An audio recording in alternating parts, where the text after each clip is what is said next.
L'invité que nous recevons dans cet entretien est un jeune responsable de plusieurs projets comme par exemple la décarbonisation du dioxyde de carbone et d'autres mécanismes pour lutter contre le CO2. Thierry Martial Tchangolé, bienvenue sur ce plateau. Merci beaucoup. Alors, nous allons nous entretenir avec vous sur le thème la plateforme web SatCap CO2, une solution innovante contre le changement climatique. Monsieur Thierry Tchangolé, vous êtes une fierté béninoise. Récemment, vous avez eu à honorer le Bénin. Dites pour nos téléspectateurs, c'était à quelle occasion? Merci beaucoup pour l'invitation sur le plateau de la chaîne 100% Business. Ce fut un plaisir. Le projet SatCap CO2 est ce qui veut dire Satellite Capture Carbon Dioxide, en anglais, comme vous voulez, satellite capturage des gaz à effet de serre, en réalité, autrement en français. Et donc, c'est un projet qui est du département de recherche et développement de Cosmolab Hub, qui a été présenté à l'occasion d'un concours organisé par l'Agence spatiale européenne, l'ESA, et le Centre national d'études spatiales français, le CNES, donc, qui s'appelle Act in Space. Donc, le Bénin a accueilli pour la première fois ce concours-là. Et c'est un hackathon, donc nous, on y était participants et on en est sorti un lauréat national de la compétition, d'où on allait présenter ce projet à la phase internationale en réalité.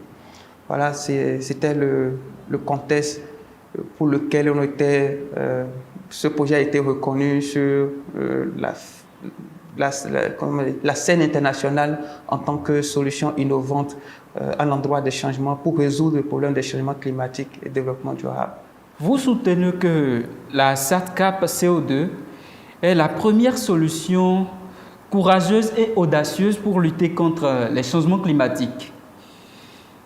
Concrètement, comment est-ce possible? Ah oui, il faut dire que depuis toujours, on a parlé de changement climatique, développement durable, un mal qui ne cesse de nuire l'humain et l'environnement dans lequel vit l'homme. Donc, jusqu'à présent, il n'y a pas encore une solution, j'allais dire, une technologie, voire numérique, qui aborde le problème de façon très efficace et avec à une grande ampleur.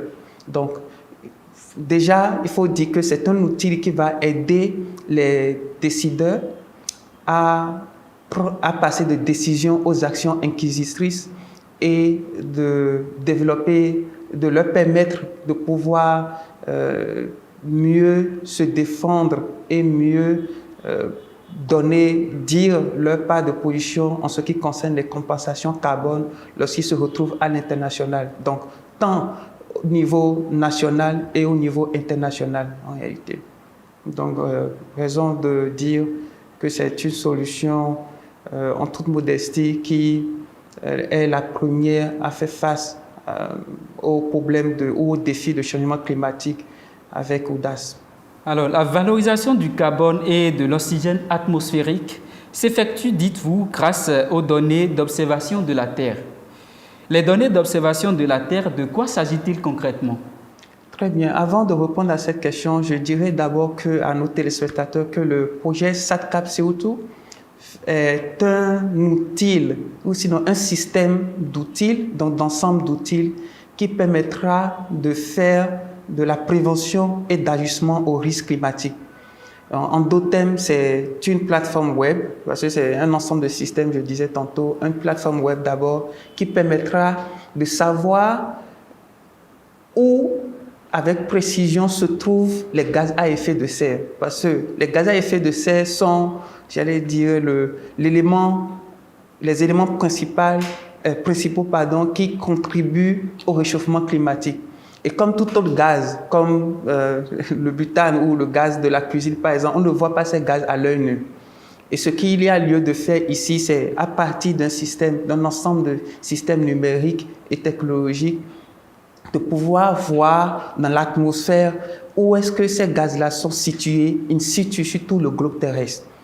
Et à partir des technologies mises en place justement sur la plateforme, on pourra localiser, voir sur une carte, donc précisément si nous sommes au Bénin, à Cotonou, voir à quel endroit précisément, si on est à Gbedjro-Médé, à tel point de géoréférencement, il y a telle quantité de gaz en réalité qui soit concentrée là. Donc, c'est le premier rôle d'abord de la plateforme en réalité web, c'est pour ça une plateforme web. La deuxième phase consistera à utiliser des technologies physiques-chimiques, donc un outil électrochimique qui permettra maintenant de capturer et de faire descendre ces gaz-là en réalité qui se sont trouvés en ces points de forte concentration in situ dans l'atmosphère. Maintenant, pour y arriver justement, parce qu'on a parlé tantôt de plateforme web, pour y arriver, on a préféré de façon efficace utiliser les données spatiales. Donc, quand on parle de données spatiales, il faut penser d'abord aux satellites. Donc, on a plusieurs types de satellites. Donc, les satellites artificiels qu'il s'agira d'utiliser. Les satellites, pour donner une petite idée, lorsque vous êtes à quelqu'un qui a un rez-de-chaussée ne voit pas ce que voit celui qui a un R+2. Donc, les satellites sont en orbite et permettent d'avoir un champ d'action de couverture assez grande sur le globe terrestre et donc de collecter des informations. Ces informations sont en termes de données statistiques. Donc, c'est sur ces informations qu'on se base, on fait de ce qu'on appelle les ETL en anglais, qu'on analyse, on traite et on fait de loading sur des serveurs qui permet de donner par rapport à certains indices l'élément voulu. Donc, le gaz est concentré, le méthane par exemple est concentré à tel endroit. Donc, on peut piloter certains dispositifs électromécaniques jusqu'à ce point-là et remonter le gaz. Donc, c'est la raison d'usage des technologies de Earth Observation Data. En fait, je vais utiliser cet terme anglophone. Donc, on appelle des données satellitaires en réalité. Donc, voilà la raison d'usage de ces technologies, notamment spatiales. Donc, sans lequel on ne peut véritablement répondre aux exigences climatiques de façon efficace en réalité. Quels sont les objectifs du projet et quels sont les résultats attendus? Oui, il faut savoir que d'abord, en premier lieu, tel je disais tantôt, la plateforme permettra de savoir à n'importe quel point quelconque du globe la quantité exacte et réelle des gaz à effet de serre et où est-ce qu'ils sont situés en réalité dans l'atmosphère. Jusqu'à l'heure, c'est difficile pour une institution ou une personne quelconque de dire à tel point où le Bénin en réalité on a émis au total telle tonne de CO2 et voici au début de l'année on était à telle tonne et à la fin de l'année on est à telle tonne et on fait une comparaison. Donc la plateforme justement permettra de faire cette étude-là et de donner des valeurs exactes parce qu'on en a besoin. Pour pouvoir, les politiques nationales en ont besoin pour pouvoir se justifier et réclamer leur compensation carbone. Les pays de d'Afrique en général, qui ne sont pas des grands émetteurs, face aux grandes nations, en réalité, lorsqu'ils se réunissent aux différentes COPs, donc Conference of Parties. Donc, ça c'est le premier objectif. Deuxième objectif, c'est de pouvoir avoir une cartographie à jour. Donc ça remonte à ce que je disais tantôt, une cartographie à jour et réelle, en temps réel, du point d'aboutissement des gaz à effet de serre. Donc où est-ce que, parce qu'on a des industries et on a besoin de l'industrialisation pour renforcer et épanouir, faire épanouir nos économies ou l'économie des nations. Donc, comme je dis souvent, ce sont les industries qui nourrissent l'économie des nations. Donc, au fur et à mesure qu'on développera des industries, au fur et à mesure, il y aura également des émissions. Et qu'est-ce qu'il faut faire face à ces émissions-là?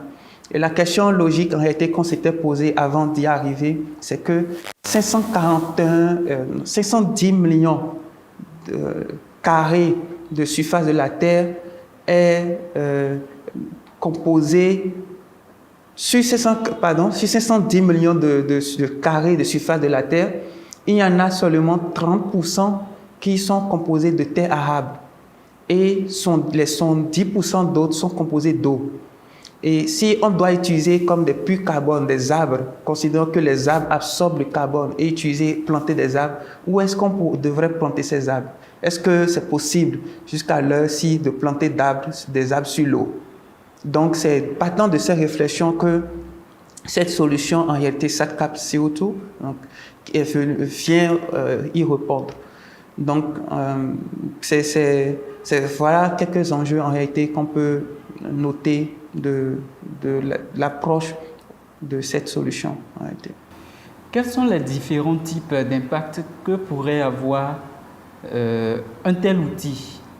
Ah oui, il y a plusieurs impacts, bien évidemment sur l'environnement, sur l'impact économique, l'impact social, l'impact sanitaire. Voilà, donc chaque impact, lorsqu'on prend le cadre environnemental, il faut s'attendre à ce que, comme pour illustrer, j'aime souvent dire, lorsqu'il y a une blessure et que dans cette blessure, il y a un ganglion, pour guérir correctement la blessure, il faut aller ôter ce ganglion-là de la blessure. Sinon, si on fait juste des traitements superficiels, on n'aura pas vraiment le traitement approfondi, sinon guérison de cette blessure. On risquerait d'amputer le membre.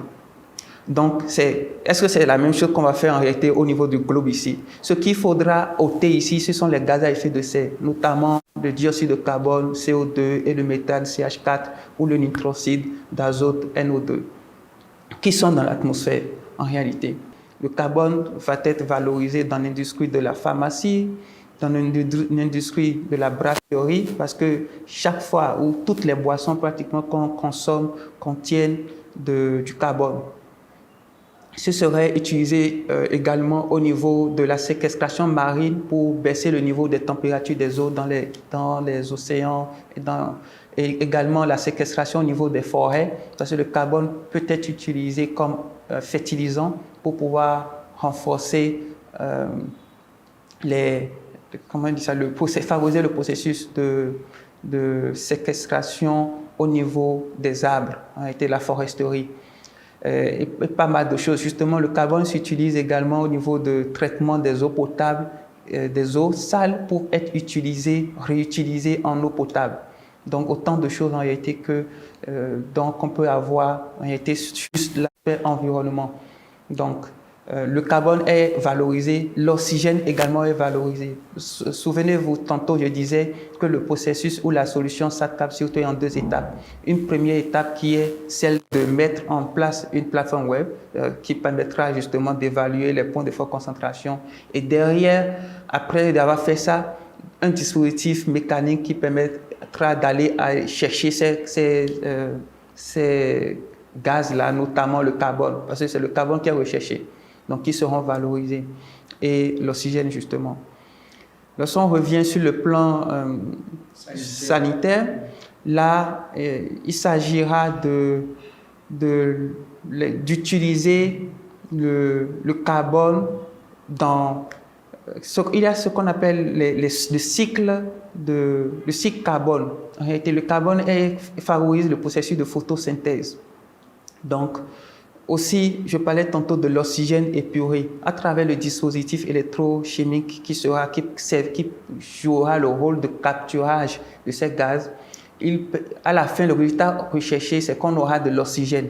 Et cet oxygène peut être utilisé dans les hôpitaux. Par exemple, souvenez-vous, pendant Covid, on avait des hôpitaux qui manquaient d'oxygène et on avait beaucoup de pertes de vies humaines. Donc cet oxygène peut être utilisé en réalité à ce niveau-là dans les hôpitaux. Donc ça répond à un besoin justement sanitaire. Lorsqu'on va sur le plan économique, il y a ce qu'il faut savoir là à ce niveau, c'est que les recettes de tarification carbone depuis 2020 n'ont pas cessé de croître de 60% comparativement à celle de 2021, sur un marché de 84 milliards de dollars. Donc, et nous, on a, à travers la mise en œuvre de ce projet, une partition d'envoisinant 12 millions de dollars américains par an comme chiffre d'affaires. Donc, c'est un marché très lucratif en réalité. Donc, autre chose, c'est que justement, qu'on recherche à travers ce projet et qui va favoriser les instances de décision, justement, c'est la justice climatique. Jusqu'à l'heure actuelle, il n'y a pas encore un outil qui permet à chaque nation qui va à la COP de dire moi, comparativement à la COP, donc bientôt l'année prochaine, il y aura la COP 28, à la COP 27, lorsqu'on était là-haut, lorsqu'on partait, on avait fait une émission totale de telles tonnes. Et nous avons eu à faire l'effort de réduction ou par nos procédés d'adaptation ou de résilience ont contribué à telle tonne. Donc, aucun outil ne fait ça. Il n'y a juste que les outils de tarification carbone a été comme MyCO2 et autres qui sont européens jusqu'à l'heure. Donc, cet outil, justement, va répondre à ce problème, j'allais dire, d'équité et d'égalité au niveau des nations lorsqu'ils vont à la COP pour justifier leur compensation et réclamer leur compensation pour les pays en voie de développement et aussi établir l'équilibre entre les nations sur, ah oui, ceux qui jouent le jeu de dire nous avions des grands pollueurs, en fait, pour dire, réclamer ce qu'il y a de leurs droits. Voilà. Et au plan social. Oui, sur le plan social, il faut dire, il y a une dizaine d'industries à développer derrière ce projet. Tout à l'heure, je disais, lorsque je présentais les diverses activités qu'on peut avoir dans la mise en œuvre, dans la valorisation du carbone et de l'oxygène.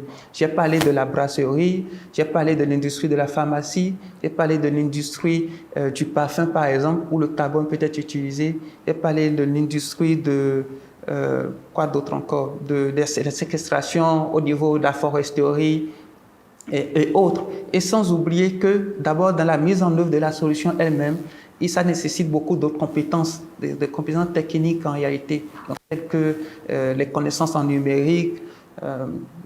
Donc, quand on prend le numérique, c'est des développements de l'usage de certaines technologies, de l'intelligence artificielle, du machine learning, du deep learning, etc. Donc, c'est déjà à notre niveau, on a une équipe d'une dizaine de personnes qui y travaillent au jour le jour, malgré les difficultés et autres, mais qui s'adonnent à cela. Donc, c'est beaucoup d'emplois qui s'attendent à être créés, pas seulement au Bénin, pas seulement en Afrique, mais dans toutes les nations où ces solutions seront déployées. Parce que quelque chose qu'il faut savoir, comment la solution va fonctionner de façon concrète. Nous, on déploie le système après, justement, sur un serveur qui va fonctionner, une plateforme web que, à travers certains accès vraiment précis des gens, donc des personnes responsables au niveau de certains organismes de l'ONU ou encore des ministères de cadre de vie ou de développement durable, de l'environnement vont avoir accès. Mais pour que cela fonctionne, donc le procédé de capturage, de séquestration et autres fonctionne, il faudra déployer sur chaque territoire, donc dans chaque nation, des dispositifs mécaniques qu'on va responsabiliser les gens à piloter pour l'extraction de ces gaz à effet de serre. Donc justement, c'est des personnes qu'il faudra rémunérer à la fin de la tâche parce qu'ils vont travailler, il faudra les récompenser de leurs efforts et de leur valoriser leurs talents, leurs expertises en réalité à la fin de tâche. Donc c'est des milliers d'emplois en réalité qui s'attendent à être créés derrière la mise en œuvre de cette solution et qui a déjà commencé d'ailleurs. Pour ceux qui voudraient bien investir dans le domaine, que leur proposez-vous en termes de mise en place d'une plateforme? Investir dans le domaine. Bon, déjà, il faut comprendre que c'est pas du social. On fonctionne sur un modèle économique. Tout ce que je viens de vous dire, en réalité, est basé sur un modèle économique, donc, à savoir du B2B et du B2G, donc business to government and business to business. Le business to business concerne en réalité ces institutions de recherche, développement ou institutions, si je peux citer l'ITA par exemple, ou les organismes tels que la GIZ ou d'autres institutions de l'ONU qui recherchent des données statistiques pour aller défendre leur position à des instances de décision.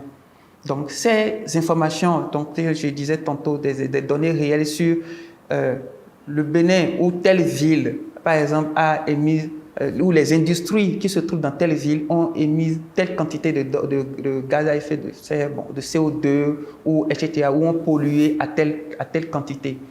Et on en a évalué à telle donnée. Donc, ces informations qui n'étant pas disponibles auprès de quelqu'un, il faudra que nous, le travail qu'on a fait derrière pour avoir ces informations-là, qu'on puisse monétiser. Donc, il faudra qu'on vende en réalité ces données aux personnes qui en rechercheraient pour pouvoir justifier leur politique. L'autre chose également, tel je disais tantôt, c'est au niveau de la valorisation carbone et oxygène. La mise en place de la valorisation carbone nécessite des industries à implanter. Donc, le processus de transformation du dioxyde de carbone collecté ou capturé, il faudra casser les molécules parce que le dioxyde de carbone est composé de molécules d'oxygène et de carbone. Donc, il y a un travail à faire. Donc, le travail là, justement, va donner un résultat tel le carbone oxygène qu'il faudra rendre aux industries, telles je viens de citer tantôt, qui vont utiliser et exploiter ça. Donc, il s'agira de faire une vente justement de ces composantes chimiques en réalité. Donc, justement, à l'étape actuelle, si je peux, à une autre phase de votre question, c'est on fait appel à des investisseurs donc qui pourraient justement contribuer à la mise en œuvre de la solution dans toute son entièreté en réalité. Le mécanisme de mise en œuvre de StatCap CO2 offre-t-il d'autres possibilités? Bien évidemment, bien sûr. On a le système qu'on entend pendant la mise en œuvre de la solution, on s'est rendu compte que ça pourrait aider à répondre à d'autres défis de l'humanité. Vous n'êtes pas sans savoir, encore toujours, on parle de réchauffement climatique, développement durable, changement climatique, et ce n'est pas seulement les émissions donc des émissions de gaz à effet de serre qui sont responsables de ces questions de réchauffement climatique et autres. Il y a également les pollutions des déchets plastiques en réalité, dues toujours aux activités humaines. 82 millions de tonnes de déchets plastiques sont déversés dans les océans chaque année. Et qu'est-ce qu'il faut faire pour, j'allais dire, déconfiner les océans de ces déchets en réalité? Justement, il faut des technologies assez puissantes. Donc, la mise en œuvre de cette solution nous amène à avoir la possibilité de pouvoir déployer d'autres technologies qui vont permettre, après avoir identifié les points où les déchets plastiques ont été concentrés dans les abysses des océans, remonter en surface ces déchets plastiques en réalité. Et il y a une très grande opportunité ou beaucoup d'autres opportunités derrière ça. C'est justement après avoir collecté et remonté ces déchets plastiques qu'on ne peut pas voir à l'œil nu, vous allez à bord d'une plage ou dans l'océan, vous ne pouvez pas voir déchets. Donc après avoir remonté tout ça, ou collecté tout ça, qu'est-ce qu'on doit en faire ou qu'est-ce qu'on peut en faire? Ces déchets plastiques peuvent être être transformés pour être utilisés dans d'autres industries telles que l'immobilier. On peut l'utiliser, il y a déjà des industries ou des entreprises actuellement qui utilisent des déchets plastiques pour fabriquer des pavés. Donc des pavés sur lesquels on peut passer sur la route. Donc c'est une grande opportunité qui se trouve là. On peut faire des murs. Il y a des murs ou des constructions même ici au Bénin qui sont faites, dont les murs sont faits à partir de rien que du plastique recyclé en réalité.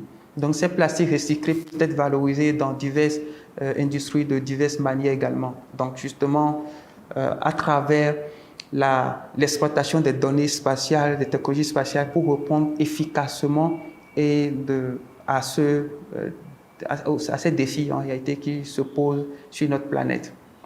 Votre vision à long, moyen et court terme? Une vision, c'est déjà Cosmolab s'évertue de jour en jour à déployer des solutions qui permettront à capturer bon, ce n'est pas que de capturage, mais en tout cas lutter massivement contre les fléaux de changement climatique, développement durable à travers des procédés de capturage, de séquestration ou de removal, comme on dit en anglais, en réalité. Donc, pour contribuer efficacement aux objectifs d'atténuation, d'adaptation et pour faire face efficacement également aux risques et aux chocs climatiques avec des moyens de prévention très efficaces.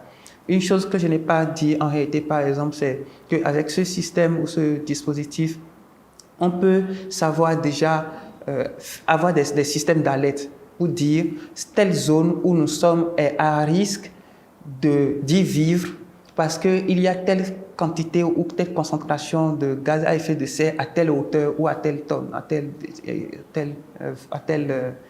tel volume.